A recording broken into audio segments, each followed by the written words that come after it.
서울의 겨울밤은 언덕 아래 낡은 주공 아파트 사이로 칼날 같은 눈발을 밀어넣고 있었다. 가로등은 금방이라도 꺼질 듯 흔들렸고 젖은 보도블록 위에는 얼어붙은 흙탕물이 검게 번져 있었다. 8살 쌍둥이 수아와 수지는 얇은 점퍼를 겹쳐 입고 할인 스티커가 붙은 빵 하나를 조심스럽게 나누고 있었다. 수아는 언니처럼 굴려고 동생 몫을 더 크게 찢었지만 손끝이 너무 떨려 빵가루가 눈 위로 흩어졌다. 수지는 빵보다 길 건너 편의점 창문을 더 오래 바라보며 안에서 계산대를 닦는 엄마를 찾고 있었다. 지연은 유리문 안쪽에서 두 아이를 보지 못한 채 허리를 펴지 못하고 진열대 사이를 오갔다. 엄마한테 미안해하지 말자. 수아는 동생의 손을 감싸며 자기 입술이 파래지는 것도 모른 채 말했다. 우리가 조금만 참으면 엄마가 또 웃을 수 있을 거야. 수지는 고개를 끄덕였지만 대답 대신 짧은 기침을 토해냈다. 그 기침은 눈발 사이에서 너무 작고 약하게 흩어졌다. 그 순간 골목 위쪽에서 최지훈이 낡은 검은 외투 깃을 세운 채 천천히 내려오고 있었다. 67에 그는 한 손에 은행 서류 봉투를 들고 있었고 다른 손으로는 오래된 목도리를 움켜쥐고 있었다. 봉투 안에는 5천만 원 채무 재조정 거절 통지와 40년 된 국수집의 압류 예고장이 함께 들어 있었다. 길가에는 검은 세단 한 대가 시동을 끄지 않은 채 조용히 서 있었다. 은퇴를 앞둔 박 이사는 차 안에서 골목을 바라보며 자신이 정리해야 할 낡은 담보물들의 목록을 떠올리고 있었다. 그는 두 아이와 노인을 동시에 보았지만 아직 그 장면이 자기 삶의 마지막 부끄러움이 되리라고는 몰랐다. 수진의 무릎이 갑자기 꺾였고 작은 몸이 젖은 눈 위로 미끄러지듯 주저앉았다. 수아가 울음을 삼키며 동생을 붙잡았지만 아이의 손바닥은 이미 얼음처럼 차가웠다. 지우는 멈춰섰고 봉투를 쥔 손보다 가슴 안쪽이 먼저 아프게 조여왔다. 그는 조용히 다가가 아이들 앞에 무릎을 굽혔다. 얘들아, 따뜻한 칼국수 한 그릇 먹고 갈래? 지우는 일부러 낮고 부드러운 목소리로 물었다. 두 아이는 낯선 어른의 얼굴을 올려다보며 도망쳐야 하는지 믿어야 하는지 몰라 숨만 몰아쉬었다. 그때 수진이 다시 기침했고 지우는 대답을 기다리지 않고 자기 목도리를 아이의 어깨에 둘러주었다. 수아는 편의점 창문을 돌아보며 엄마가 화를 낼까봐 입술을 깨물었다. 그러나 수진의 몸이 더 심하게 떨리자 아이는 마지막 자존심을 내려놓은 사람처럼 작게 고개를 끄덕였다.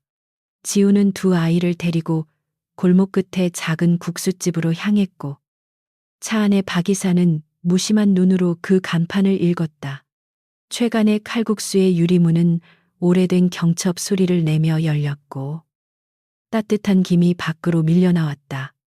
작은 가게 안에는 멸치와 다시마가 오래 끓은 냄새, 낡은 나무 식탁의 습기, 삶은 밀가루 반죽에 포근함이 섞여 있었다. 두 아이는 문턱을 넘자마자 몸을 움츠렸고 너무 갑작스러운 온기가 오히려 눈물을 밀어 올렸다. 지우는 아이들을 난로 가까운 자리에 앉히고 부엌으로 들어가 손을 빠르게 움직였다. 그는 오늘 장사를 거의 하지 못했지만 마지막 반죽 한 덩이를 아끼려는 마음은 조금도 들지 않았다. 냄비 속 육수가 끓어오르자 그는 집안에서만 쓰던 숙성 간장을 아주 조금 풀었다. 그 향이 퍼지자 가게의 공기가 달라졌다. 수아와 수지는 김이 오르는 그릇을 앞에 두고도 처음에는 숟가락을 들지 못했다. 지훈이 천천히 먹어도 된다고 말하자 수아가 먼저 국물을 한 숟가락 떠서 동생 입가에 가져갔다. 수지는 뜨거운 국물을 삼키자마자 눈을 크게 떴고 얼어붙었던 어깨가 아주 조금 내려앉았다. 그제야 두 아이는 허겁지겁 면을 먹기 시작했다. 지우는 아이들이 면을 삼키는 소리를 듣다가 오래전에 죽은 아내의 빈자리를 바라보듯 부엌 벽을 보았다. 아내가 살아 있었다면 아이들에게 김치를 더 덜어주고 옷을 말릴 수건까지 내주었을 것이다.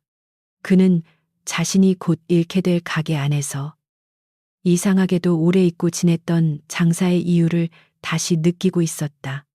수아는 그릇을 거의 비운 뒤에도 숟가락을 놓지 못하고 남은 국물을 조심스럽게 떠먹었다. 아이는 마지막 한 모금을 삼키고 나서 믿을 수 없다는 얼굴로 지훈을 바라보았다. 이 맛, 우리 아빠가 만들던 국수랑 똑같아요. 수아의 말이 떨어지자 지훈은 막 집으려던 행주를 그대로 떨어뜨렸다. 그 말은 어린아이가 배고픔에 착각해서 할 수 있는 말처럼 들리지 않았다. 지훈은 숨을 고르며 아이에게 다시 물었지만 목소리는 자신도 놀랄 만큼 낮게 갈라져 있었다. 수아는 국물 끝에서 느껴지는 짭조름하고 깊은 향을 설명했고 아빠가 항상 특별한 간장 맛이라고 말했다고 덧붙였다. 지훈의 손등 위로 핏기가 천천히 사라졌다. 최간애의 숙성 간장은 지훈의 아버지에게서 배운 뒤 40년 동안 누구에게도 알려주지 않은 비밀이었다. 그는 장독 위치와 온도, 누룩 냄새와 소금 비율까지 몸으로 기억하고 있었다. 단골들조차 그 깊이를 그저 오래된 맛이라고 불렀을 뿐 정확한 이름을 짚어낸 사람은 없었다. 그런데 낯선 아이가 그 양을 아버지의 기억처럼 말하고 있었다. 그때 가게 문이 거칠게 열리며 눈발을 뒤집어 쓴 젊은 여자가 거의 넘어지듯 들어왔다. 지연은 편의점 조끼를 입은 채 숨을 몰아쉬었고 눈가에는 공포와 피로가 동시에 내려앉아 있었다. 그녀는 아이들을 확인하자마자 달려와 끌어안았고 곧 지훈 앞에 깊이 허리를 숙였다. 죄송합니다. 아이들이 패를 끼쳤습니다. 그녀의 목소리는 너무 오래 참은 사람처럼 떨렸다. 지연은 주머니에서 동전과 구겨진 1,000원짜리 지폐 몇 장을 꺼내려 했다. 그러나 손가락이 얼어 제대로 펴지지 않았고 계산대 위에 떨어진 동전들은 작은 울음처럼 굴러갔다. 지우는 그 돈을 밀어내며 그녀에게도 따뜻한 국수 한 그릇을 내겠다고 말했다. 지연은 거절하려 했지만 두 아이의 젖은 눈빛 앞에서 끝까지 버티지 못했다. 그녀는 숟가락을 들고 국물을 한 모금 삼킨 뒤 그대로 움직이지 못했다. 눈물이 먼저 떨어졌고 그 다음에 숟가락이 그릇 가장자리에 부딪히며 작은 소리를 냈다. 지연은 입술을 막았지만 울음은 손가락 사이로 새어나왔다. 지우는 아무 말도 하지 않고 오래전 누군가도 이렇게 울며 국물을 삼켰다는 사실을 떠올렸다. 제 남편도 이런 국수를 끓였어요. 지연은 겨우 숨을 고르며 아이들 머리를 쓰다듬었다. 민준 씨는 이 맛이 자기 목숨을 살린 은인의 맛이라고 했어요. 지우는 그 이름을 듣는 순간 마음속 어딘가에서 오래 묻힌 문이 열리는 소리를 들었다. 민준이라는 이름은 낯설었지만 그 이야기는 너무 익숙했다.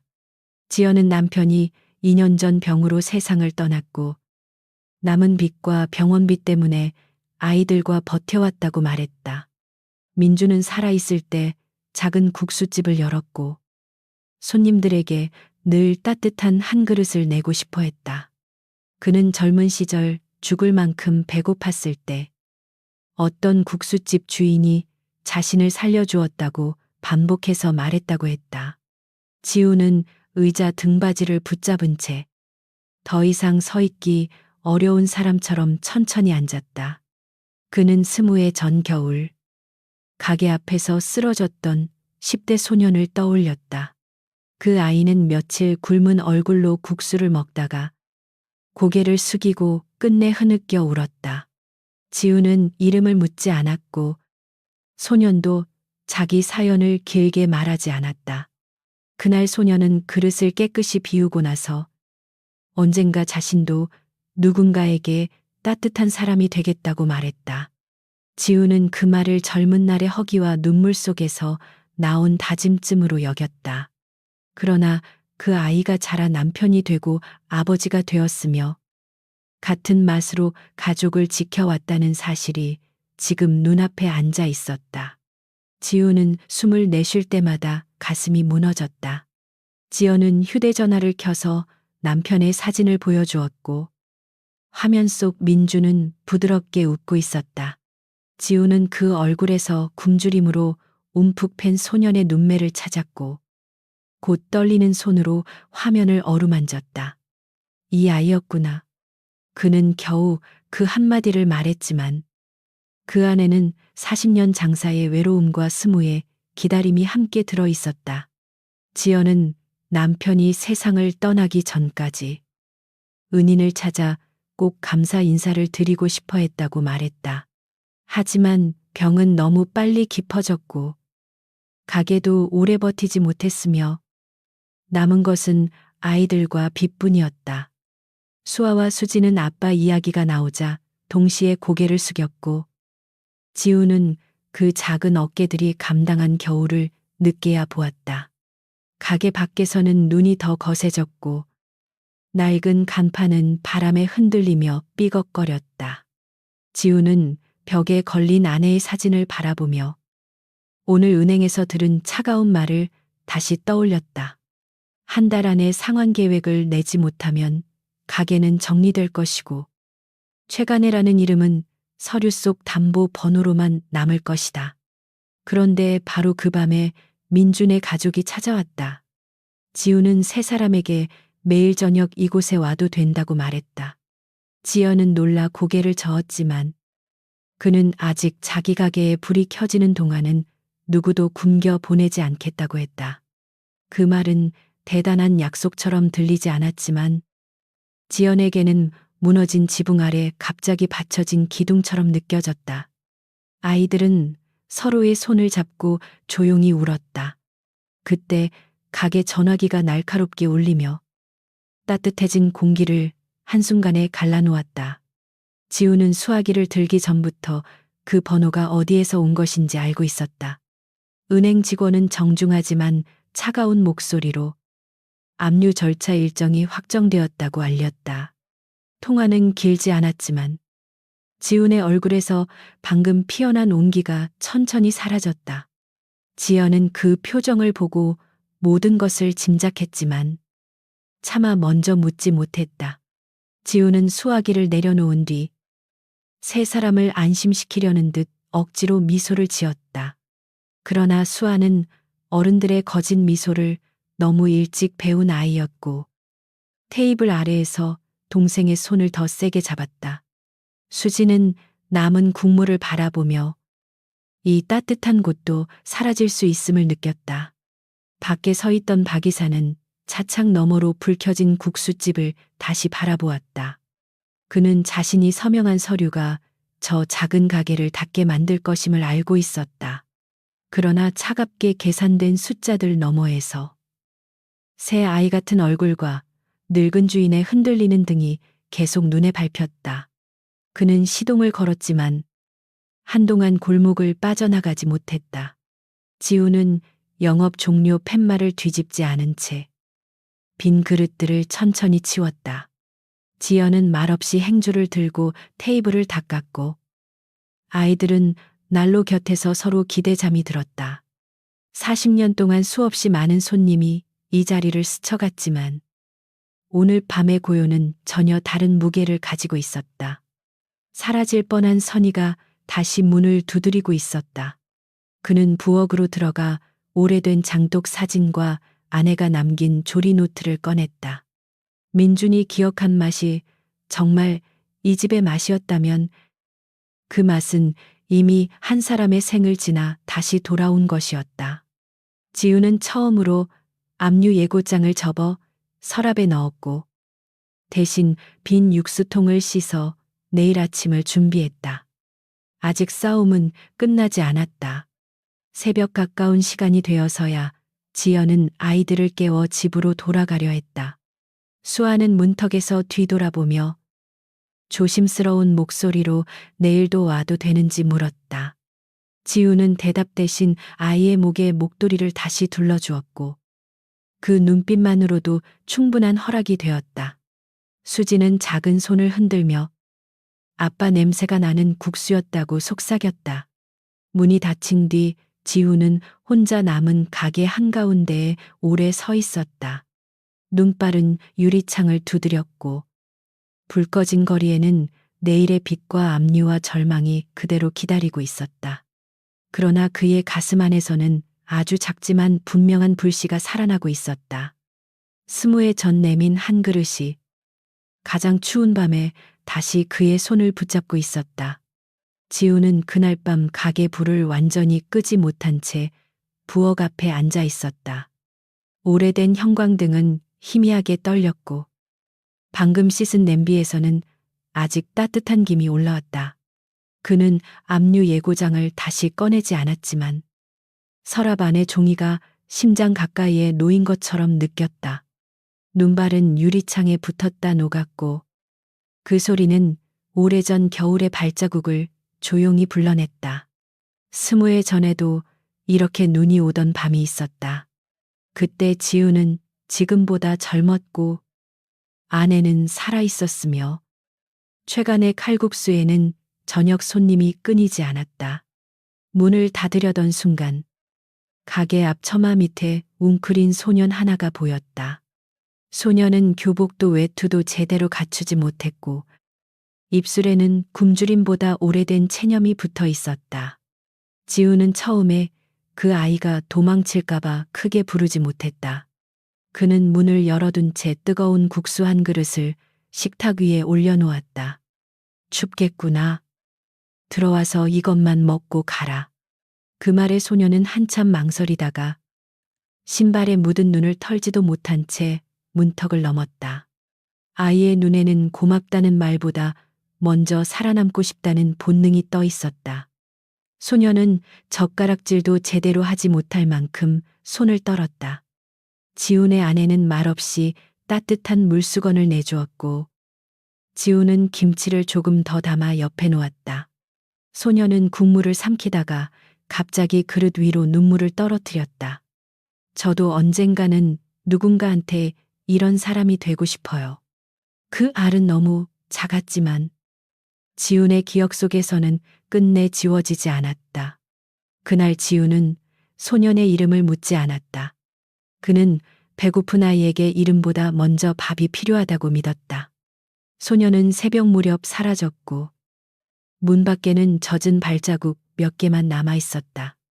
지우는 며칠 동안 그 아이가 다시 오기를 기다렸지만 소년은 끝내 돌아오지 않았다. 그러나 그 한 그릇은 소년의 삶 어딘가에서 꺼지지 않은 불이 되었다. 지우는 민준의 사진을 떠올리며 양손으로 얼굴을 감쌌다. 자신이 잊었다고 생각한 친절이 누군가에게는 평생 붙잡고 산 약속이었다. 그는 그 사실 앞에서 부끄러웠고 동시에 깊이 위로받았다. 지난 몇 달 동안 그는 자기 인생이 실패했다고 믿었다. 빚에 몰린 늙은 주인에게 남은 것은 낡은 간판과 미안함 뿐이라고 생각했다. 아내가 세상을 떠난 뒤 지우는 가게를 지키는 이유를 조금씩 잃어갔다. 손님이 줄어드는 날마다 그는 빈 테이블을 닦았고 밤마다 아내 사진 앞에서 늦은 사과를 반복했다. 더 잘했어야 했고 더 빨리 바뀌었어야 했으며 더 강했어야 했다고 자신을 꾸짖었다. 그런데 민준의 이야기는 그의 실패 속에서도 살아남은 한 가지 의미를 보여주었다. 다음 날 저녁, 지연은 두 아이의 손을 잡고 조심스럽게 가게 문을 열었다.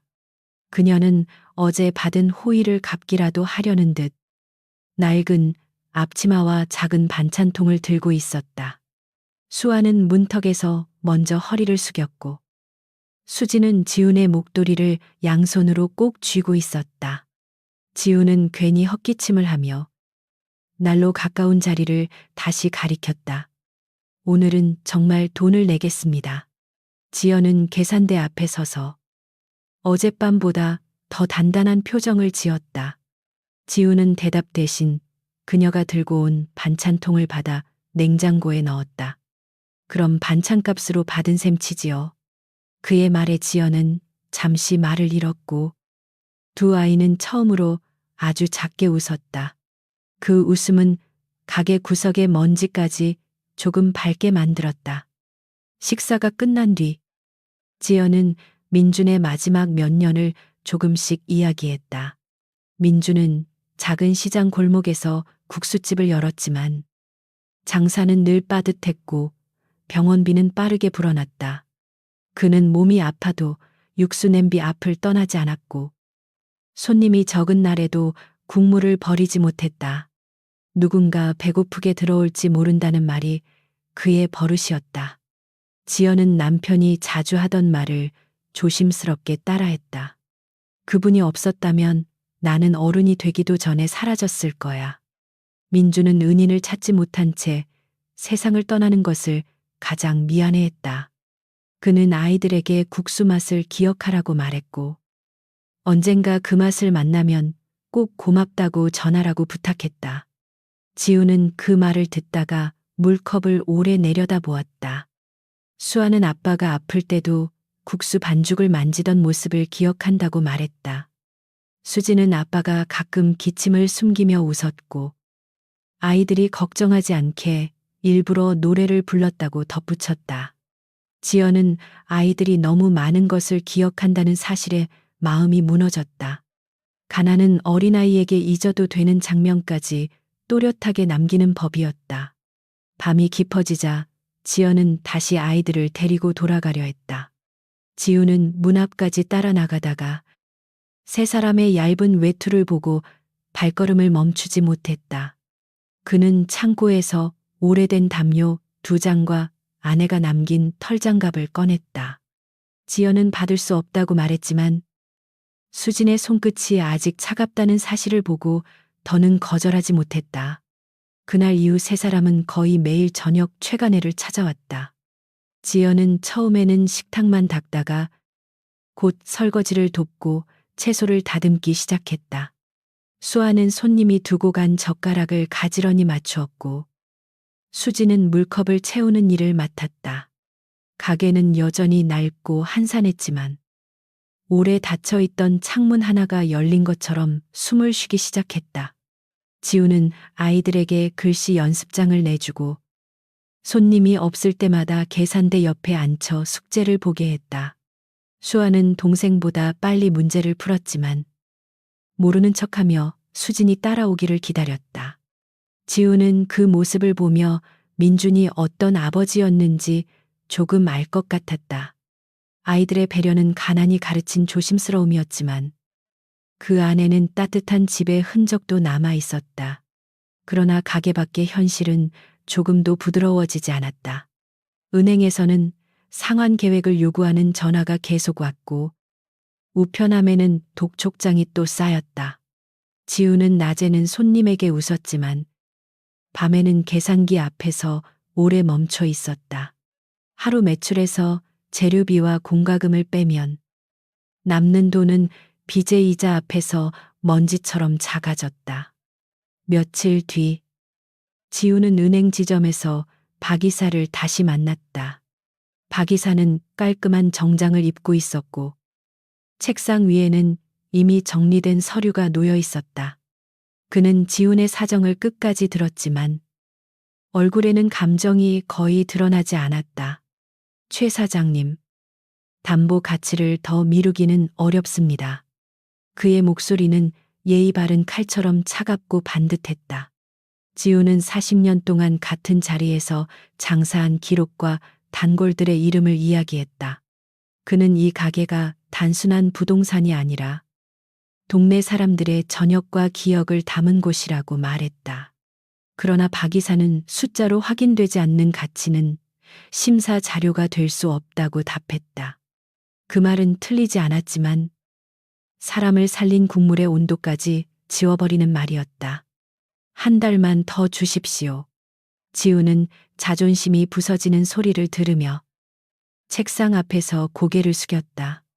박 이사는 잠시 시선을 내렸지만 서류 위에 도장을 옮기지는 않았다. 저도 개인적으로 안타깝습니다. 그는 그렇게 말했지만 안타까움은 어떤 문도 열어주지 못했다.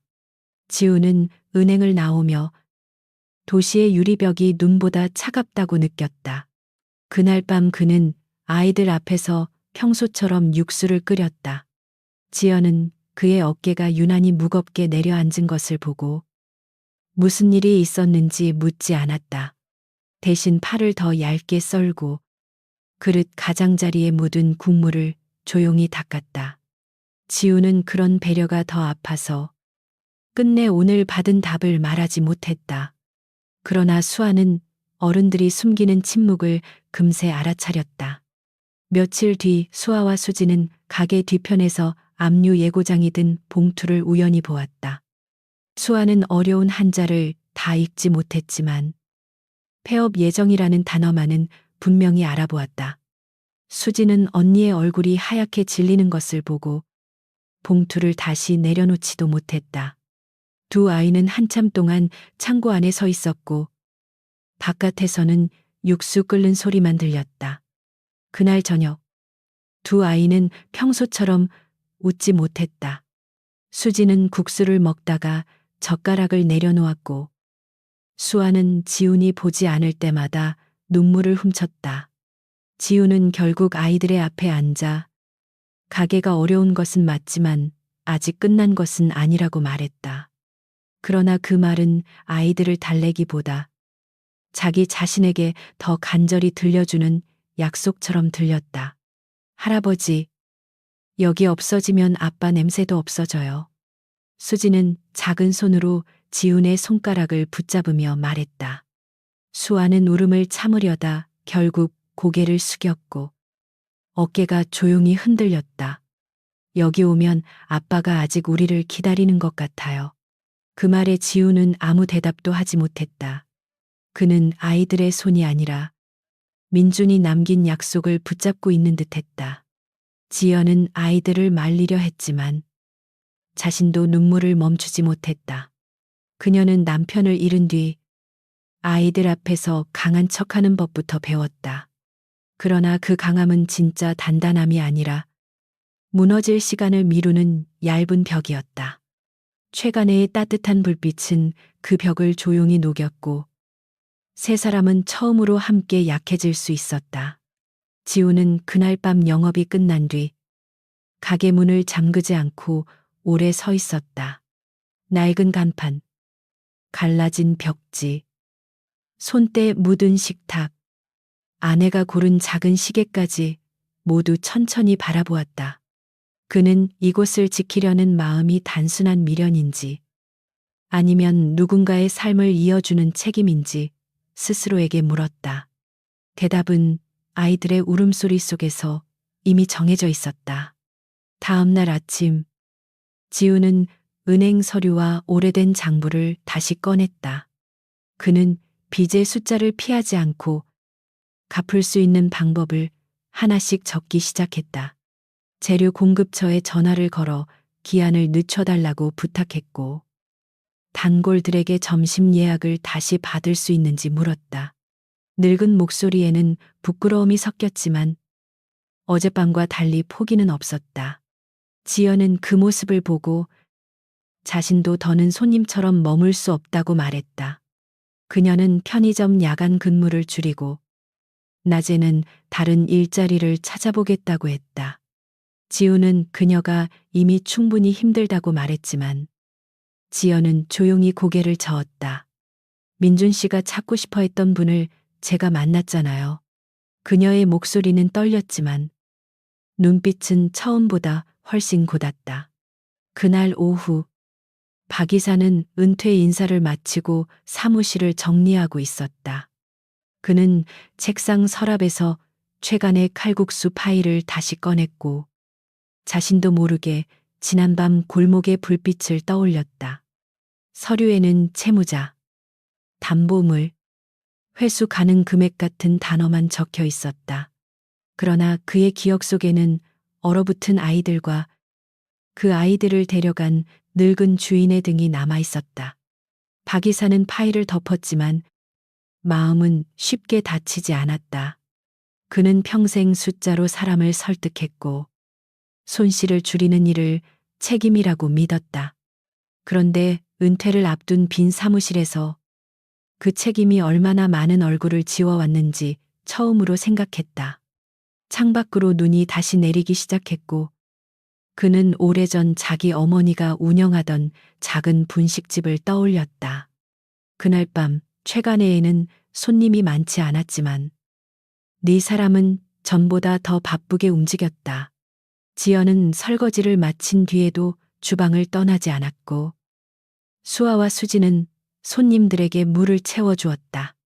지우는 아이들이 넘어지지 않게 통로에 물기를 닦으면서도 마음속으로 새로운 싸움의 순서를 세웠다. 그는 혼자가 아니었고 그것만으로도 어제와 다른 사람이 되었다. 마지막 손님이 나간 뒤 지우는 세 사람을 불러 식탁에 앉혔다.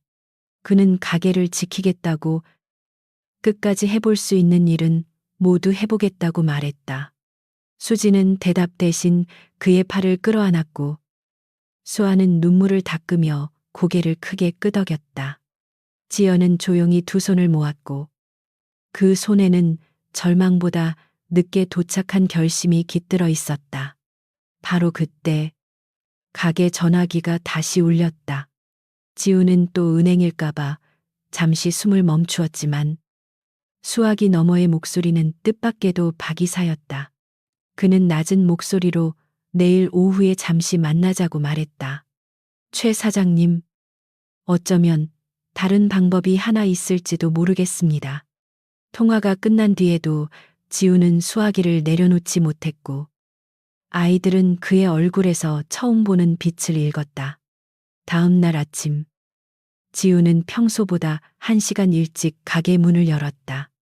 아직 골목에는 눈을 치우는 삽소리도 들리지 않았고 새벽 버스의 헤드라이트만 언덕 아래를 희미하게 지나갔다. 그는 난로에 불을 붙인 뒤 계산대 밑에서 오래된 장부와 조리 노트를 하나씩 꺼냈다. 손때 묻은 표지마다 아내의 글씨와 자신의 얼룩진 지문이 함께 남아 있었다. 장부 첫 장에는 40년 전 개업하던 날에 매출이 삐뚤빼뚤 적혀 있었다. 그날 팔린 칼국수는 27그릇뿐이었지만 지우는 숫자 옆에 작게 웃는 얼굴을 그려두었다. 젊은 아내는 장사가 잘 될 거라고 말했고 그는 자신만만하게 고개를 끄덕였을 것이다. 지금의 그는 그 풋내에 나는 낙관을 읽으며 오래된 자신에게 조용히 미안해했다. 이어지는 장부에는 IMF 시절 밀가루 값이 오른 기록과 단골들에게 외상으로 내준 국수값도 남아 있었다. 어떤 이름 옆에는 끝내 받지 못한 금액이 적혀 있었고 어떤 이름 옆에는 아내가 붉은 펜으로 괜찮다고 써두었다. 지우는 그 글씨를 손끝으로 더듬으며 이 가게가 이익만으로 버틴 곳은 아니었다는 사실을 다시 확인했다. 조리 노트의 뒷부분에는 숙성 간장에 관한 짧은 기록들이 적혀 있었다. 장독을 햇볕이 너무 강한 곳에 두지 말 것. 겨울에는 뚜껑을 너무 자주 열지 말 것. 국물은 손님 얼굴을 보고 마지막 간을 맞출 것. 마지막 문장은 아내가 남긴 농담 같았지만 지훈에게는 최간애의 진짜 비밀처럼 느껴졌다. 맛은 계량보다 기억에 가까웠다. 그는 노트를 덮고 부엌의 낡은 벽을 천천히 둘러보았다. 타일 사이에는 오래된 금이 같고 환풍기는 가끔씩 쇳소리를 냈으며 냉장고 손잡이는 몇 번이나 갈아 끼운 흔적이 있었다. 은행 서류에는 이곳이 노후상가 담보물이라고 적혀 있었지만 지훈에게 이 공간은 수천 번의 저녁과 수많은 사연이 쌓인 집이었다. 점심 무렵 지연은 예상보다 일찍 가게에 도착했다. 그녀는 편의점 조끼를 입지 않았고 대신 수수한 회색 니트 위에 낡은 코트를 걸치고 있었다. 두 아이는 학교에 갔다고 말한 뒤 지연은 한참 동안 앞치마를 손에 쥐고만 있었다. 지훈이 무슨 일이냐고 묻자 그녀는 깊게 숨을 들이마시고 조용히 대답했다. 편의점 일을 그만두었습니다. 지연은 말하면서도 눈을 피하지 않으려 애썼다. 지훈은 놀라 손에 들고 있던 대파를 내려놓았고 그녀가 또 무리한 결정을 한 것은 아닌지 걱정했다. 그러나 지연은 어젯밤부터 생각했으며 더는 삶을 겨우 버티는 방식으로만 지낼 수 없다고 말했다. 그녀의 목소리는 작았지만 오래 눌린 결심이 단단하게 들어 있었다. 지우는 아이들 학원비와 월세, 밀린 병원비까지 떠올리며 쉽게 허락할 수 없었다. 그는 가게가 당장 월급을 줄 수 있는 상황이 아니라고 솔직하게 말했다. 지연은 알고 있다고 대답했고, 그래서 더 배워야 한다고 덧붙였다. 민준 씨가 평생 찾고 싶어 한 맛을 제가 이어보고 싶습니다. 그녀의 말은 부탁이 아니라 늦게 도착한 약속처럼 들렸다. 그날부터 지연은 손님이 없는 시간마다 부엌에 섰다. 처음 맡은 일은 멸치 내장을 고르고 다시마 표면에 흰 가루를 마른 행주로 닦는 일이었다. 단순해 보였지만 지우는 물의 온도와 건지는 시간을 아주 엄격하게 보았다. 지연은 서두르지 않으려 했지만 몸에 밴 조급함이 자꾸 손끝을 빠르게 만들었다. 첫 번째 육수는 너무 탁했고 두 번째 육수는 끝맛이 거칠었다. 지우는 야단치지 않았지만 국자를 내려놓는 소리만으로도 결과를 알 수 있게 했다. 지연은 밤늦게까지 냄비를 씻으며 민준도 처음에는 이렇게 많이 실패했을지 생각했다. 그녀는 남편이 남긴 기억을 붙잡으려 했지만 기억만으로는 국물이 맑아지지 않는다는 사실을 배웠다.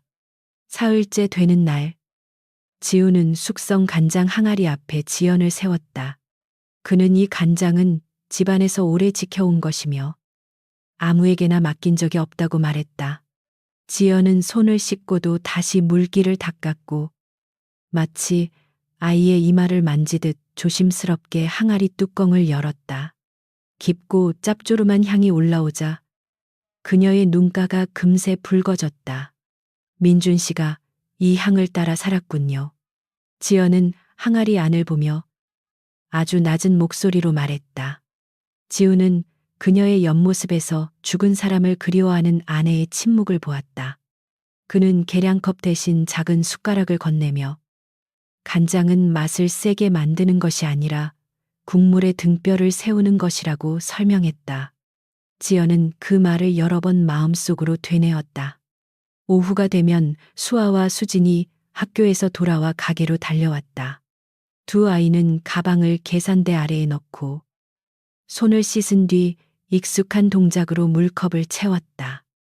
수아는 손님이 들어오면 또박또박 인사했고 수지는 난로 가까운 자리에 앉은 노인에게 김치를 더 가져다 주었다. 지우는 아이들이 가게의 리듬을 배워가는 모습에서 이상한 위안을 느꼈다. 며칠이 지나자 골목 사람들도 최간의 달라진 분위기를 알아차렸다. 세탁소 김 사장은 점심을 먹으러 왔다가 지연이 앞치마를 두른 모습을 보고 오래 웃었다. 그는 예전에는 지훈의 아내가 저 자리에서 손님들 이름을 다 외웠다고 말했다. 지연은 그 말을 듣고 부담스러워했지만 동시에 자신이 빈자리를 훔치는 것이 아니라 지키는 중이라고 느꼈다. 반찬 가게 오 여사는 김치 한 통을 들고 찾아왔다. 그녀는 젊을 때 남편이 병원에 누워 있었을 때 지훈 부부가 몇 달 동안 외상으로 국수를 내주었다고 말했다. 그때 이 집 국수 아니었으면 나는 애들 밥도 못 챙겼어요. 오 여사는 그렇게 말하며 김치값은 받지 않겠다고 손사래를 쳤다. 지우는 고맙다는 말보다 먼저 고개를 숙였다. 저녁에는 낡은 교복을 입은 고등학생 둘이 가게에 들어왔다. 그들은 근처 독서실에 다니는 학생들이었고 예전에 시험 기간마다 지훈이 면을 더 많이 넣어 주었다고 기억했다. 한 학생은 어머니가 늦게까지 일해서 이곳에서 저녁을 해결했다고 말했다. 지연은 그 이야기들을 들으며 민준이 왜 이 맛을 단순한 음식이 아니라 은혜라고 불렀는지 조금씩 이해했다. 그런 이야기들은 처음에는 식탁 사이를 조용히 떠돌았다. 그러나 수아가 학교 숙제로 동네의 오래된 가게를 조사하게 되면서 기억들은 조금 더 분명한 모양을 갖기 시작했다. 아이는 손님들에게 최간애에 관한 추억을 적어달라고 부탁했고 수지는 색연필로 작은 카드들을 꾸몄다. 계산대 옆 벽에는 어느새 손님들의 손글씨가 하나씩 붙기 시작했다. 지우는 처음에는 그런 일을 부끄러워했다. 그는 남에게 자신의 어려움을 알리고 동정을 구하는 사람처럼 보일까봐 걱정했다. 하지만 벽에 붙은 글들이 늘어날수록 그것은 동정이 아니라 증언에 가깝다는 생각이 들었다. 누군가의 첫 월급날, 누군가의 장례식 뒤 저녁, 누군가의 입시 실패 다음 날에도 최간에는 조용히 불을 켜고 있었다. 한편 박 전 이사는 은퇴 후 첫 주를 낯설게 보내고 있었다. 그는 더 이상 아침마다 양복을 갖춰 입고 지점 장실로 향할 필요가 없었다. 집안의 시계 소리는 지나치게 크게 들렸고 커피는 회사에서 마시던 것보다 이상하게 싱거웠다. 그는 오랫동안 기다렸던 휴식이 막상 찾아오자 자신이 무엇을 위해 그렇게 바쁘게 살았는지 알 수 없었다. 어느 오후 그는 재개발 예정지로 묶인 옛 동네를 우연히 지나갔다. 어린 시절 어머니가 운영하던 작은 분식집 자리는 이미 부동산 사무실로 바뀌어 있었다. 간판은 번쩍였지만 그 아래에서 어머니가 떡볶이 국물을 저어주던 냄새는 어디에도 남아있지 않았다. 박 전 이사는 차를 세우고 오래 바라보다가 설명하기 어려운 허전함을 느꼈다. 그의 어머니도 한때 장부보다 사람 얼굴을 먼저 보던 사람이었다. 학교 끝나고 배고픈 아이들에게 어묵을 하나씩 더 끼워주었고 공사장에서 돌아온 노동자에게 국물을 여러 번 더 따라주었다. 박 전 이사는 그런 어머니를 답답하게 여겼고 돈을 벌려면 정확해야 한다고 생각했다. 그러나 정확함만 남은 거리에서 그는 어머니의 느슨한 친절이 무엇을 지켰는지 뒤늦게 깨달았다.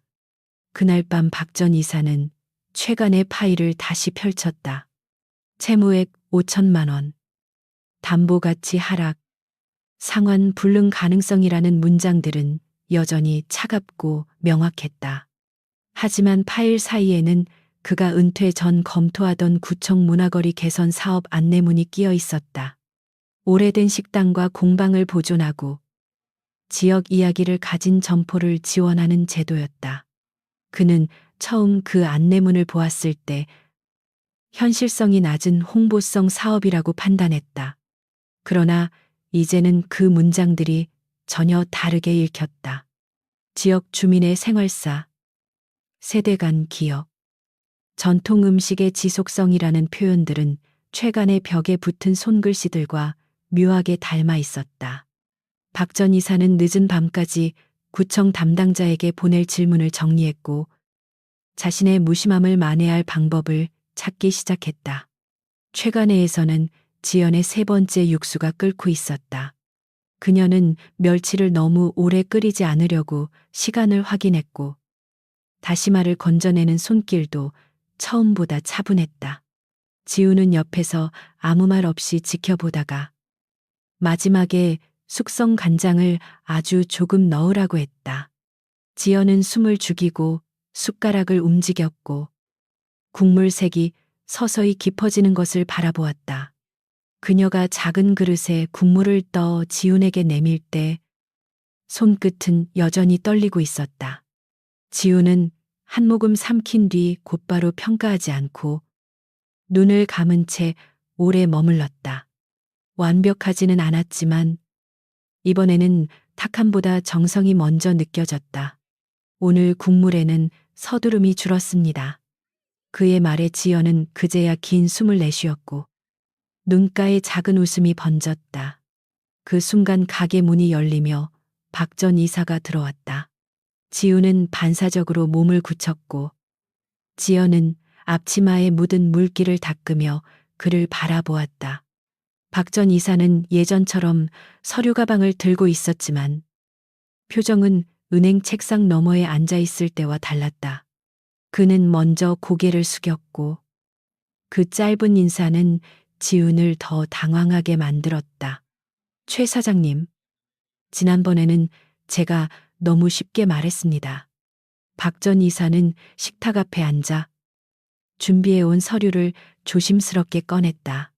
그는 은행의 절차가 완전히 사라지는 것은 아니지만 채무 재조정과 외부 지원을 함께 신청할 수 있다고 설명했다. 지우는 믿기 어렵다는 얼굴로 서류를 바라보았고 지연은 아이들 쪽으로 조용히 시선을 돌렸다. 박 전 이사는 구청의 문화거리 개선 사업 이야기를 꺼냈다. 오래된 가게가 지역의 생활사와 전통성을 증명하면 시설 보수 지원금과 홍보 지원을 받을 수 있다는 내용이었다. 또한 그 지원 결정이 나면 은행도 상환 계획을 다시 검토할 여지가 생긴다고 말했다. 그의 설명은 아직 복잡했지만 폐업 통지보다 훨씬 사람의 언어에 가까웠다. 지우는 자신 같은 작은 국수집이 그런 사업에 어울리는지 모르겠다고 말했다. 박 전 이사는 계산대 옆 벽에 붙은 손님들의 글을 바라보며 어쩌면 그 답이 이미 여기 있다고 대답했다. 이곳이 단순한 식당이라면 어렵습니다. 그는 잠시 말을 멈추고 낡은 부엌과 아이들의 가방을 차례로 보았다. 하지만 살아있는 기억이라면 증명해 볼 수 있습니다. 지연은 그 말에 자신도 모르게 두 손을 앞치마 위에 모았다. 그녀는 민준의 이야기와 아이들이 기억하는 국수 맛도 도움이 될 수 있는지 조심스럽게 물었다. 박 전 이사는 그것이 가장 중요한 이야기일 수 있다고 말했다. 한 그릇이 한 사람을 살리고 그 사람이 다시 같은 맛으로 가족을 지킨 이야기는 서류보다 깊은 증거가 될 수 있었다. 그러나 기회에는 시간이 많지 않았다. 신청 마감은 열흘 뒤였고 현장 심사는 그보다 더 빠르게 진행될 수 있었다. 박 전 이사는 매출 장부와 사진, 손님들의 진술서, 메뉴의 역사, 조리 과정 자료가 모두 필요하다고 설명했다. 또한 은행에는 그 사이 압류 절차를 보류해 달라는 의견서를 제출해야 했다. 지우는 열흘이라는 말에 다시 숨이 막혔다. 수아와 수지는 숙제를 하던 손을 멈추고 어른들의 대화를 듣고 있었다. 수아는 벽에 붙은 카드들을 바라보다가 더 많은 사람들에게 기억을 물어보겠다고 말했다. 수지는 아빠 이야기도 써도 되느냐고 물었고 지연은 잠시 목이 메어 대답하지 못했다. 지우는 아이들을 보며 이 싸움이 빚을 막는 일만은 아니라는 사실을 깨달았다. 박 전 이사는 떠나기 전 내일부터 자신이 서류 작성을 돕겠다고 말했다. 그는 은행에서 배운 일이 사람을 몰아내는 데만 쓰이지 않기를 바란다고 덧붙였다. 지우는 그 말을 듣고도 쉽게 감사하다고 하지 못했다. 마음속에는 아직 지난 거절의 상처가 남아 있었지만 동시에 늦게라도 돌아온 손길을 밀어낼 여유도 없었다. 문 밖까지 그를 배웅한 지우는 눈이 녹아 질척해진 골목을 오래 바라보았다. 멀리 편의점 간판이 깜빡였고 예전의 절망이 아직 완전히 사라지지 않은 자리에서 작은 길 하나가 열리고 있었다. 그는 다시 가게 안으로 돌아와 벽에 붙은 손글씨들을 천천히 읽었다. 국수집은 빛보다 오래된 기억이었고 이제 그 기억을 증명해야 했다. 그날 밤 네 사람은 처음으로 늦게까지 불을 밝힌 채 일을 나누었다. 지연은 민준의 사진과 남편이 남긴 조리 메모를 찾기로 했고, 아이들은 학교와 골목에서 증언을 모으기로 했다. 지우는 40년 장부와 아내의 노트를 정리하기로 했다. 박 전 이사는 다음날 구청 담당자를 만나겠다고 약속했다.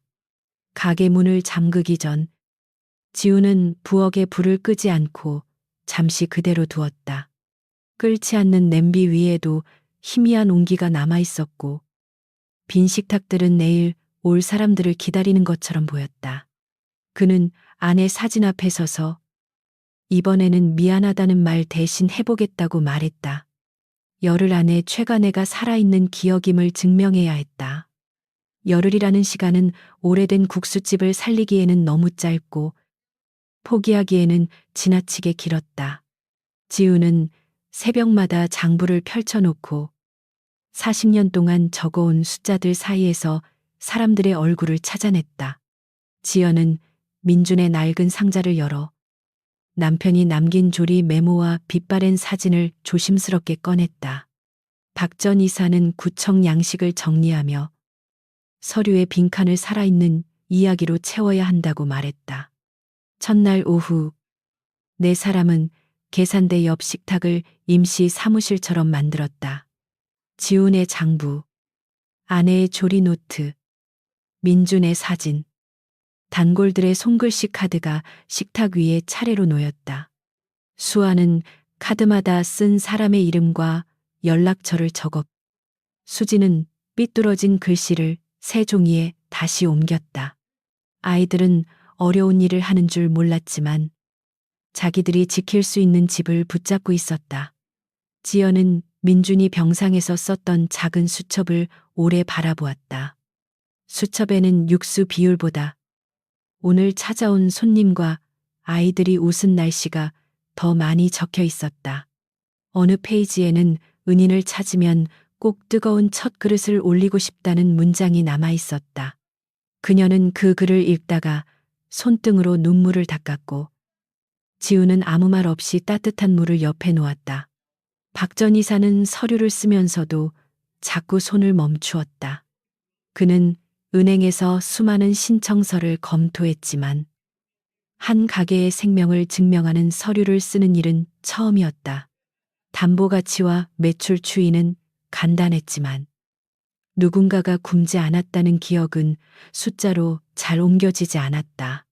그는 결국 양식 맨 앞에 최간애가 동네의 생활사를 품은 식당이라고 적었다. 둘째 날부터 골목 사람들의 발걸음이 달라졌다. 세탁소 김 사장은 젊은 시절 찍은 사진을 가져왔고, 사진 속에는 환하게 웃는 지훈 부부와 갓 개업한 간판이 있었다. 반찬 가게 오 여사는 병원비가 없던 시절 외상 장부를 증언하겠다고 말했다. 문구점 할아버지는 자신이 학교를 그만두려던 손자에게 지훈이 매일 저녁 국수를 먹였다고 들려주었다. 그 이야기들은 가게 안에 쌓일수록 낡은 벽지를 새로 바르는 것보다 더 선명한 색을 만들었다. 수아는 손님들이 말할 때마다 눈을 크게 뜨고 받아 적었고, 수지는 중요한 장면 옆에 작은 별표를 그렸다. 아이들은 어른들의 은혜라는 말을 완전히 이해하지 못했지만 사람들의 목소리가 따뜻해질 때마다 이곳이 정말 특별하다는 사실을 느꼈다.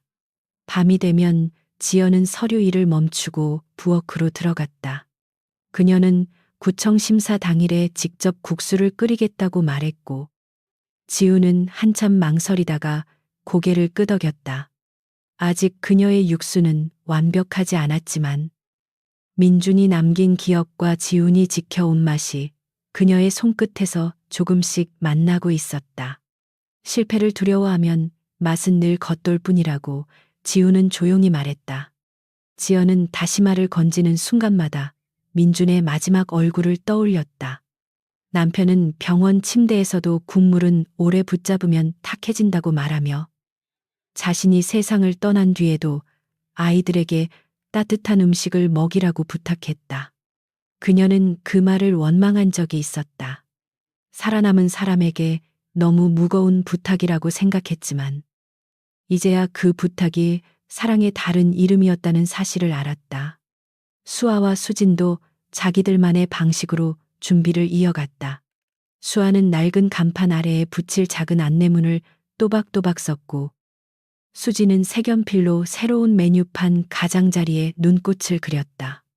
두 아이는 가게를 예쁘게 꾸미려는 것이 아니라 심사위원들에게 이곳이 사라지면 안 된다고 말하고 싶었다.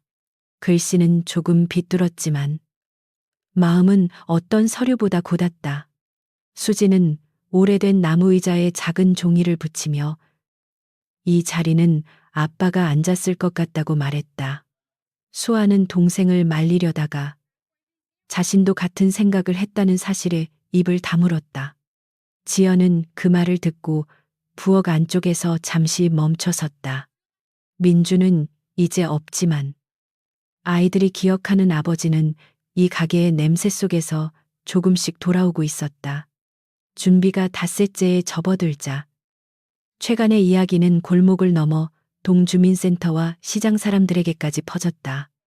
누군가가 손글씨 카드 사진을 지역 온라인 게시판에 올렸고 댓글에는 오래전 이곳을 다녀갔다는 사람들의 기억이 이어졌다.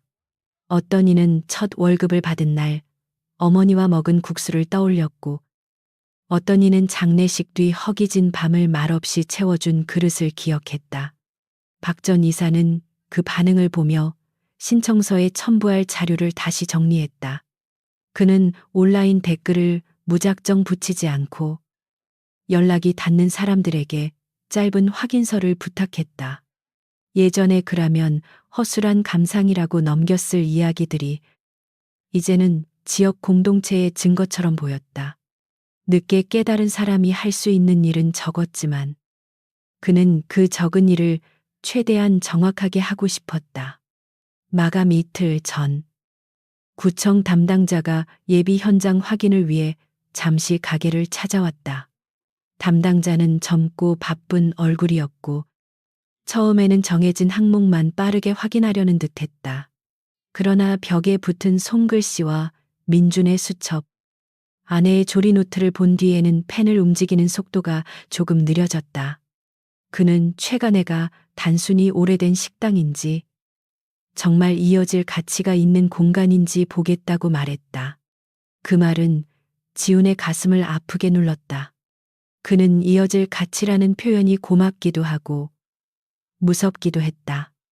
사람의 일생이 낯선 심사 기준 앞에 놓였을 때 존엄은 아주 작은 글씨가 되어버리는 것 같았다. 지연은 그의 표정을 보고 자신이 심사 당일에는 반드시 제대로 끓이겠다고 말했다. 지우는 대답 대신 그녀의 손에 조용히 행주를 쥐어주었다. 심사 당일 아침 눈이 다시 내리기 시작했다. 일주일 전보다 약했지만 골목의 낡은 지붕 위로 하얀 가루가 조용히 내려앉았다. 지우는 새벽부터 육수 재료를 손질했고 지연은 한 번도 앉지 않은 채 물의 온도와 불의 세기를 살폈다. 박 전 이사는 서류 파일을 3번이나 확인했고 아이들은 교복 위에 앞치마를 두른 채 문 앞을 쓸었다. 오전 11시가 조금 지나 구청 심사위원 2명과 문화거리 사업 담당자가 가게에 들어왔다. 그들은 먼저 내부 상태를 살폈고 환풍기와 배수 시설, 오래된 간판의 보수 필요성을 꼼꼼히 적었다. 지우는 마치 자기 몸의 흉터를 보여주는 사람처럼 부끄러웠지만 도망치지 않았다. 이 낡음은 방치의 증거이기도 했지만 오래 버틴 시간의 흔적이기도 했다. 박 전 이사는 차분하게 준비한 자료를 설명했다. 그는 최간애가 채무 문제를 가진 오래된 점포라는 사실을 숨기지 않았고 오히려 왜 그 점포가 사라지면 안 되는지 순서대로 말했다. 지연은 민준의 이야기를 짧게 들려주었고 아이들은 아빠가 남긴 국수 맛을 이곳에서 다시 만났다고 말했다. 심사위원들은 쉽게 표정을 바꾸지 않았지만 펜을 내려놓지는 않았다. 마지막 순서는 시식이었다. 지연은 부엌으로 들어가 손을 씻고 깊게 숨을 들이마셨다. 냄비 안에 육수는 맑았고 숙성 간장의 향은 아직 기다리듯 가라앉아 있었다. 지우는 그녀 옆에 서 있었지만 국자에 손을 대지 않았다. 오늘의 그릇은 지연이 끓여야 했고 그래야 민준의 약속도 살아남은 사람의 손으로 이어질 수 있었다. 지연은 면을 넣기 전 불을 아주 조금 줄였다. 예전 같으면 서둘러 끓였을 순간에 그녀는 기다렸고 국물이 다시 얌전하게 숨을 쉬는 소리를 들었다. 숙성 간장을 넣는 손길은 떨렸지만 양은 정확했다. 지우는 그 모습을 보며 그녀가 맛을 외운 것이 아니라 기다림을 배웠다는 사실을 알았다. 국수는 냄비 안에서 천천히 제 모양을 찾았다. 첫 그릇은 지훈 앞에 놓이지 않고 심사위원들 앞에 조용히 놓였다. 지연은 그릇 가장자리를 닦은 뒤 한 걸음 물러섰고 손끝을 앞치마 속에 숨겼다. 담당자는 국물을 한 숟가락 떠서 천천히 삼켰다. 그 순간 가게 안의 모든 소리가 사라진 것 같았다. 수아는 숨을 참았고 수지는 언니의 소매를 꼭 붙잡았다. 심사위원 중 나이가 많은 여자가 다시 한 숟가락을 떠먹었다. 그녀는 아무 말 없이 면을 조금 집어 먹었고 곧 벽에 붙은 사진들을 바라보았다. 오래된 맛이네요. 그녀는 그렇게 말했지만 목소리는 평가보다 기억에 가까웠다. 지연은 그 한마디에 무너질 뻔했으나 끝까지 고개를 숙인 자세를 유지했다. 지우는 눈시울이 뜨거워져 천장을 바라보았다. 그러나 결과는 그 자리에서 바로 나오지 않았다. 담당자는 자료를 검토한 뒤 심사회의에서 최종 결정된다고 설명했다. 지원 가능성은 있지만 시설 안전 문제와 채무 조정 조건을 함께 확인해야 한다고 덧붙였다. 희망은 분명 생겼지만 아직 문턱을 넘은 것은 아니었다. 지우는 감사하다고 인사했지만 마음은 다시 가느다란 줄 위에 올라섰다. 심사위원들이 떠난 뒤 네 사람은 한동안 아무 말도 하지 못했다. 아이들은 기대해도 되는지 묻고 싶어 했지만 어른들의 얼굴을 보고 말을 삼켰다. 지연은 남은 국물을 작은 그릇에 담아 지훈에게 내밀었다. 지훈은 한 모금 삼킨 뒤 아주 오래 눈을 감았다. 민준이가 찾던 맛이 여기까지 왔습니다. 그의 목소리는 낮았지만 분명했다. 지연은 그 말을 듣고 결국 눈물을 흘렸다. 그녀는 자신이 남편을 대신할 수 없다고 생각했고 그의 빈자리를 채우려는 모든 시도가 죄처럼 느껴졌었다. 그러나 이제는 알았다. 사랑하는 사람을 잊지 않는 방법은 빈자리에 멈춰서는 것이 아니라 그 사람이 건네려 했던 온기를 다른 손으로 이어가는 것이었다. 그날 저녁 최간의 앞에는 뜻밖의 많은 사람이 모였다. 소식을 들은 단골들이 결과를 기다리며 국수를 먹으러 왔고 골목 상인들도 하나둘 자리를 채웠다. 지우는 손님들에게 아직 결정된 것이 없다고 말했지만 사람들은 그래도 오늘은 불을 크게 켜두자고 했다. 가게 안에는 불안과 기대가 함께 끓었고 그 냄새는 겨울밤보다 훨씬 진했다. 바쁜 시간이 지나갈 무렵 낯선 남자 2명이 문 앞에 나타났다. 그들은 은행에서 나왔다고 밝히며 예정된 절차에 따라 현장 확인이 필요하다고 말했다. 손님들의 대화가 순식간에 끊겼고 수아와 수지는 계산대 뒤로 몸을 숨겼다. 지우는 얼굴이 굳었지만 손님들 앞에서 무너지지 않으려고 천천히 앞으로 나섰다. 남자 중 한 명은 서류를 펼치며 압류 보류 요청에 대한 공식 답변이 아직 내려오지 않았다고 설명했다. 박 전 이사는 그들에게 자신이 제출한 의견서와 구청 심사 진행 사실을 다시 확인해 달라고 요구했다. 그러나 그들은 절차상 현장 확인은 막을 수 없다고 답했다. 그 말은 완곡했지만 가게 문 위에 차가운 손이 올라오는 느낌을 주었다. 수지는 겁에 질려 지연의 치마를 붙잡았다. 수아는 울지 않으려고 입술을 깨물었지만 눈물이 턱끝에 맺혔다. 엄마, 여기도 없어지는 거야. 아이의 속삭임은 작았지만 지훈에게는 어떤 고함보다 선명하게 들렸다. 지연은 아이들을 끌어안고 아직 끝난 것이 아니라고 말했지만 그녀의 손도 분명히 떨리고 있었다. 은행 직원이 문 옆에 부착할 확인 스티커를 꺼내는 순간 가게 안의 공기가 얼어붙었다. 오 여사는 자리에서 벌떡 일어나 이 집을 그렇게 닫을 수는 없다고 말했고 세탁소 김 사장도 구청 심사가 진행 중이라고 항의했다.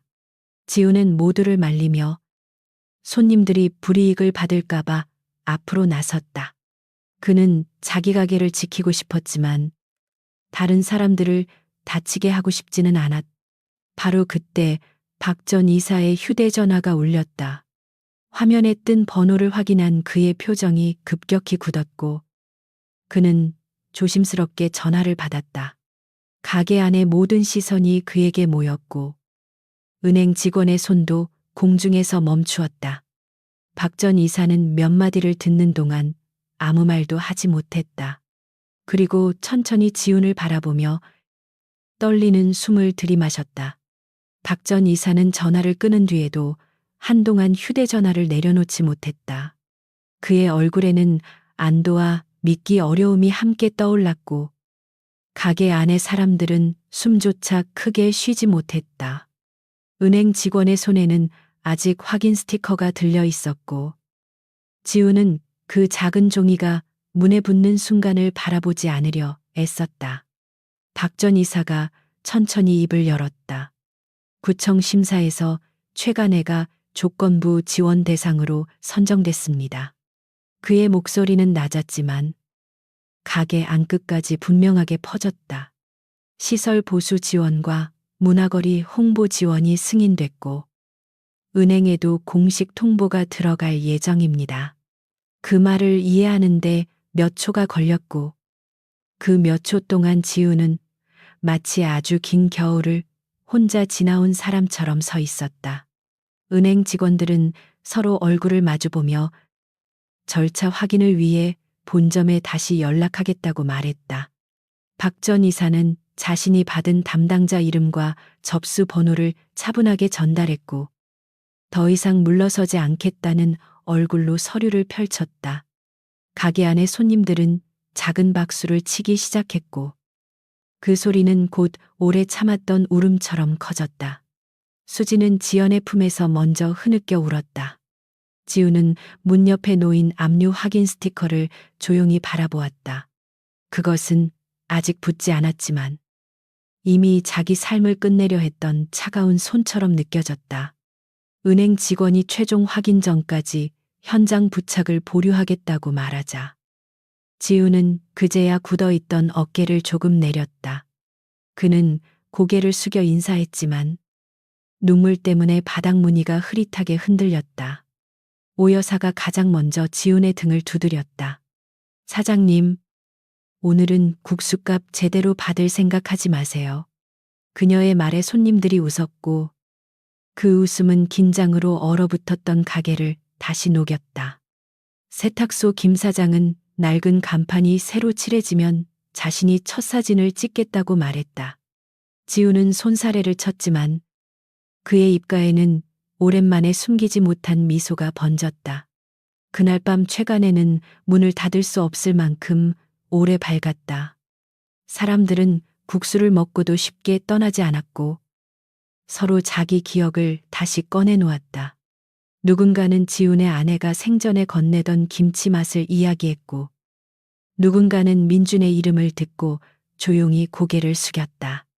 지연은 부엌 안에서 계속 그릇을 씻었지만 물소리 사이로 눈물이 자꾸 섞였다. 수아와 수지는 계산대 옆에서 손님들이 남긴 카드를 새 상자에 담았다. 수아는 글씨가 번지지 않도록 조심했고 수지는 가장 작은 카드까지 잃어버리지 않으려 두 손으로 바쳤다. 두 아이에게 그 카드들은 종이가 아니라 사라질 뻔한 집을 붙잡아준 손들이었다. 지우는 아이들의 뒷모습을 보며 민준에게 아주 늦은 대답을 건네는 기분이 들었다. 며칠 뒤 은행의 공식 결정이 내려왔다. 구청 지원 사업이 확정되면서 5천만 원 채무는 장기 분할 상환으로 재조정되었다. 이자는 낮아졌고 일정 기간 원금 상환도 유예되어 가게가 다시 숨을 쉴 시간이 생겼다. 지우는 서류에 서명하면서도 손끝이 떨렸고 박 전 이사는 옆에서 필요한 항목을 하나씩 확인했다. 차가운 숫자들이 처음으로 사람의 속도로 움직였다. 박 전 이사는 모든 서류가 끝난 뒤 지훈에게 깊이 고개를 숙였다. 그는 자신이 너무 늦게 돌아왔다는 사실을 알고 있으며 과거의 말들이 상처였다는 것도 안다고 말했다.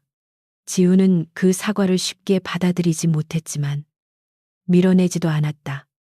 사람은 늦게라도 따뜻해질 수 있으면 됩니다. 지훈의 대답은 담담했지만 박 전 이사의 눈가를 오래 붙잡았다. 지원금으로 가게의 낡은 배수관과 환풍기가 먼저 교체되었다. 벽지는 새로 발랐지만 아내가 고른 작은 시계와 오래된 나무 식탁 몇 개는 그대로 남겨두었다. 지우는 모든 것을 새 것으로 바꾸면 이곳이 버텨온 시간이 지워질까봐 조심스러웠다. 지연도 그 뜻을 이해했고 다른 의자 하나는 민준이 앉았을 자리라며 남겨두자고 말했다. 간판을 새로 다는 날 골목 사람들은 일부러 가게 앞에 모였다. 예전 글씨를 살린 새 간판에는 최간의 칼국수라는 이름이 또렷하게 새겨졌다.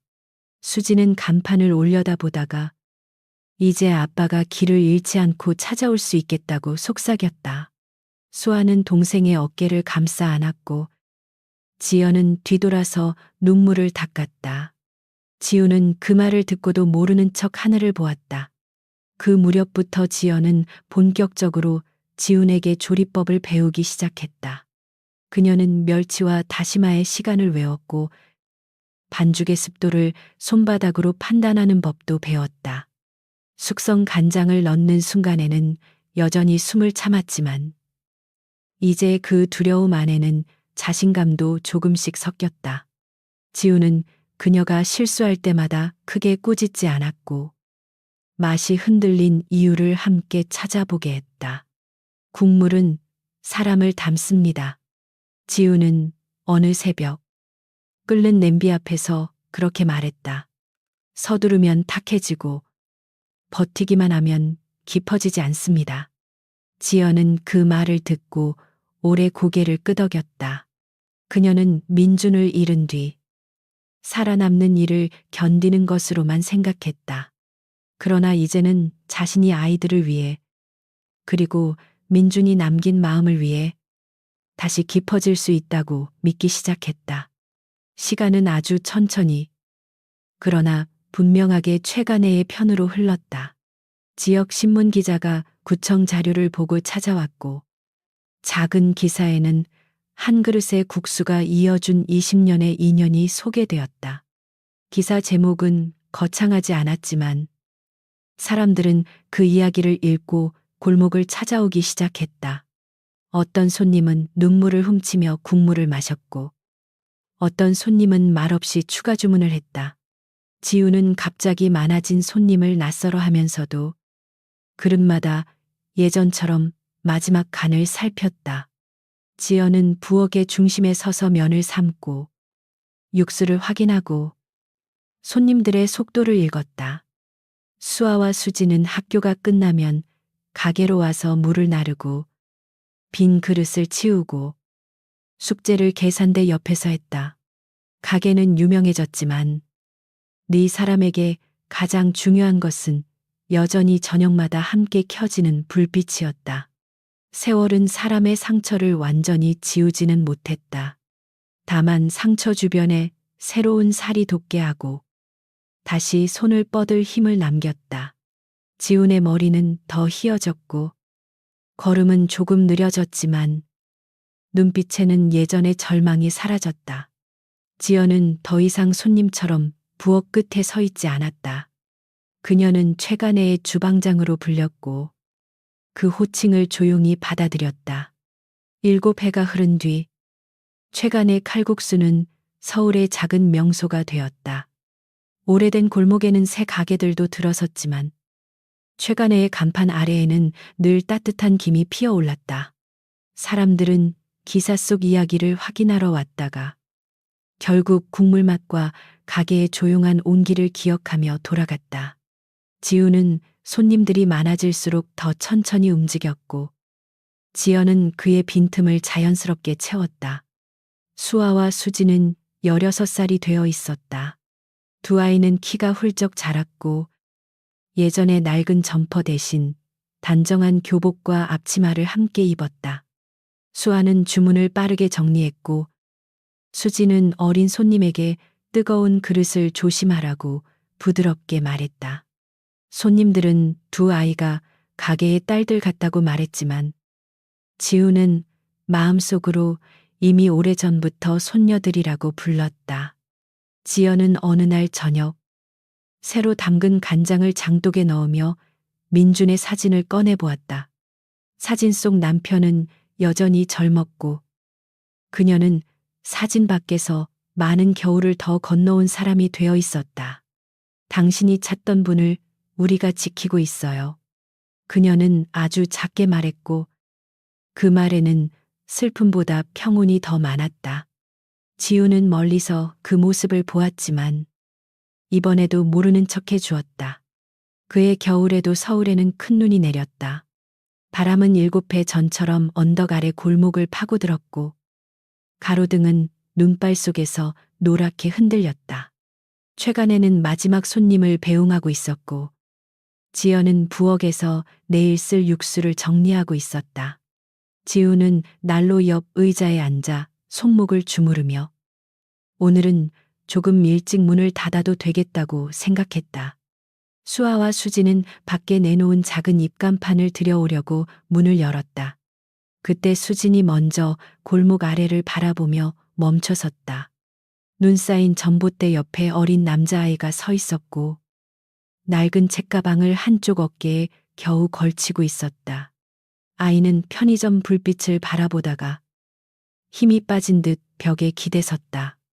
그 모습은 너무 오래전에 자신들과 닮아 있었다.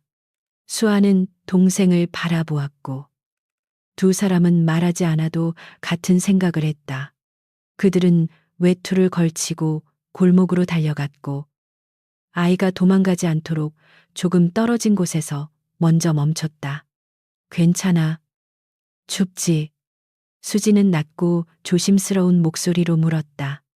아이는 대답하지 못하고 고개만 숙였지만 떨리는 손가락은 이미 모든 것을 말하고 있었다. 아이의 이름은 현우였고 그는 집에 돌아가기 싫다고만 말했다. 더 묻고 싶은 말은 많았지만 수아는 먼저 따뜻한 곳에 들어가자고 했다. 수지는 자신의 목도리를 풀어 아이의 어깨에 둘렀고 그 동작은 7해 전 지훈이 했던 것과 놀라울 만큼 닮아 있었다. 지훈은 유리문 너머에서 그 장면을 보며 가슴 깊은 곳이 조용히 울리는 것을 느꼈다. 새 아이가 가게 안으로 들어오자 지연은 아무것도 묻지 않고 냄비에 다시 불을 올렸다. 이미 정리해둔 육수였지만 그녀는 망설임 없이 작은 냄비에 덜어대웠다. 지우는 자리에서 일어나려 했으나 수아가 먼저 고개를 저었다. 할아버지, 이번에는 저희가 할게요. 그 말에 지우는 멈춰 섰고 손끝으로 난로 옆 의자를 붙잡았다. 수지는 그릇을 데우고 수아는 면을 삶았다. 두 아이의 손놀림은 아직 지연만큼 빠르지 않았지만 조심스럽고 정성스러웠다. 지연은 옆에서 불이 세기만 살짝 봐주었고 나머지는 아이들에게 맡겼다. 현우는 식탁 앞에 앉아 눈을 피하고 있었지만 국물 냄새가 퍼지자 굳어있던 어깨가 조금 내려앉았다. 그 변화만으로도 모두는 충분히 이해했다. 수아는 김이 피어오르는 칼국수 한 그릇을 현우 앞에 내려놓았다. 수지는 물컵을 옆에 놓고 아이가 너무 뜨겁지 않게 먹도록 숟가락을 건넸다. 먹어도 돼. 이건 최 할아버지가 사주시는 거야. 수아는 부드럽게 웃으며 말했다. 이 국수 먹으면 조금 따뜻해질 거야. 현우는 그 말을 듣고 처음으로 고개를 들었다. 아이의 첫 숟가락이 입 안으로 들어가는 순간 가게 안에는 오래된 침묵이 내려앉았다. 현우는 국물을 삼키고 나서 입술을 꾹 다물었고 눈물이 속눈썹 끝에 맺혔다. 수지는 아무 말 없이 휴지를 밀어주었고 수아는 아이가 부끄러워하지 않도록 창밖을 바라보았다. 지연은 부엌 입구에 서서 자기 딸들이 어떤 어른으로 자라고 있는지 온몸으로 느꼈다. 지우는 그 모습을 보며 오래전 민준을 떠올렸고 7회 전수아와 수진을 떠올렸다. 그리고 지금 자신의 앞에서 다시 시작되는 작은 선의를 바라보았다. 그는 평생 큰 성공을 이루지 못했다고 생각하며 살아왔지만 사실 자신이 지켜온 것은 사라지지 않는 온기의 길이었다. 한 그릇은 한 사람에게 건너갔고 다시 다른 아이에게 조용히 도착했다. 현우가 국수를 거의 다 먹었을 때 지연은 아이에게 더 필요한 것이 있으면 천천히 말해도 된다고 했다. 아이는 대답 대신 고개를 끄덕였고 그 작은 끄덕임 안에는 아직 풀리지 않은 사연이 남아 있었다. 그러나 오늘 밤 최간에는 모든 답을 요구하지 않았다. 먼저 몸을 녹이고 배를 채우고 무서운 밤을 조금 덜 외롭게 만드는 것이 순서였다. 눈은 계속 내렸고 골목의 발자국들은 금세 하얗게 덮였다.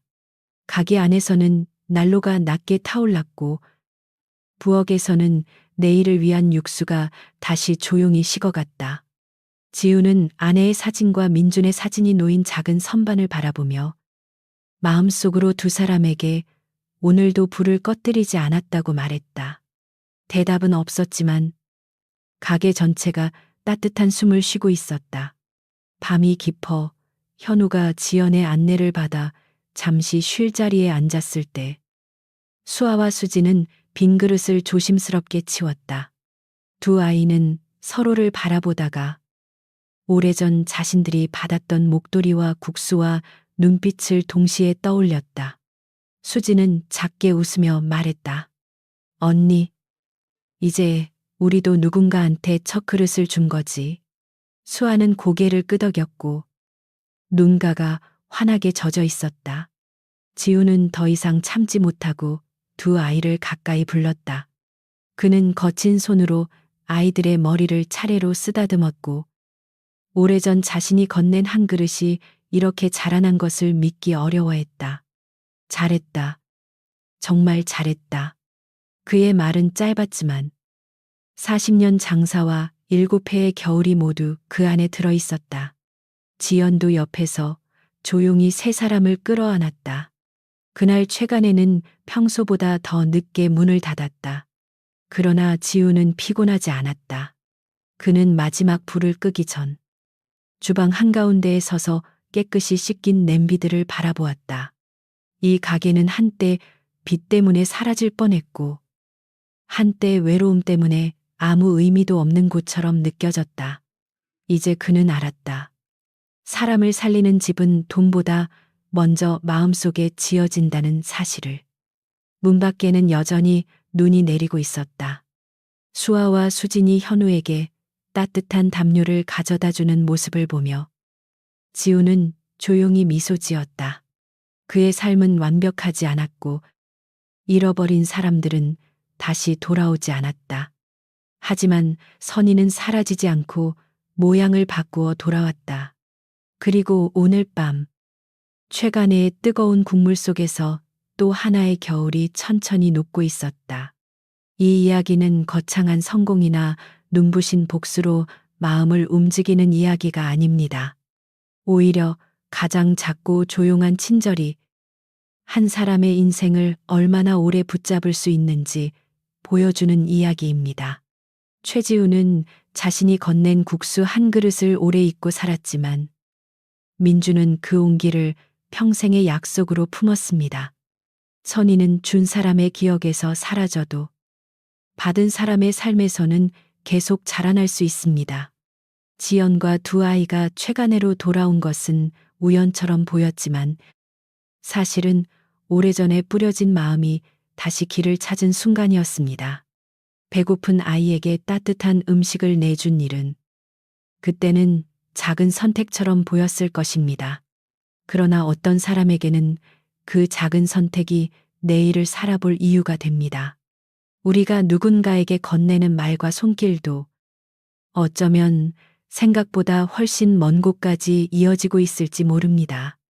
이 이야기에서 가장 따뜻한 인물은 완벽한 사람이 아닙니다. 지우는 빚에 지쳤고 지연은 슬픔에 무너졌으며 박 전 이사도 뒤늦게야 자신이 놓친 가치를 깨달았습니다. 그러나 사람은 늦게라도 돌아설 수 있고 상처 입은 마음도 다른 사람의 상처를 덮어줄 수 있습니다. 그래서 이 이야기는 착한 사람들만의 이야기가 아니라 다시 따뜻해지기로 선택한 사람들의 이야기입니다. 여러분은 어떤 장면이 가장 오래 마음에 남으셨나요? 눈 속에서 아이들에게 국수를 먹이던 첫 장면이었나요? 아니면 지연이 남편의 약속을 이어받아 육수를 끓이던 순간이었나요? 혹시 여러분의 삶에도 이름조차 잊은 누군가가 건넨 작은 친절이 아직 남아있지는 않나요? 반대로 여러분이 무심히 건넨 따뜻함이 누군가의 겨울을 버티게 했을지도 모릅니다. 최간의 칼국수의 불빛은 특별한 기적보다 소박한 믿음을 남깁니다. 마음을 다한 한 그릇, 늦게라도 건네는 사과, 아이들의 손에서 다시 시작되는 친절은 세상을 아주 조금씩 덮입니다. 겨울은 언제나 돌아오지만 누군가는 그 겨울 속에서도 불을 피웁니다. 그리고 그 불은 말없이 다음 사람에게 옮겨 붙으며 가장 추운 밤에도 우리를 혼자가 아니게 만듭니다.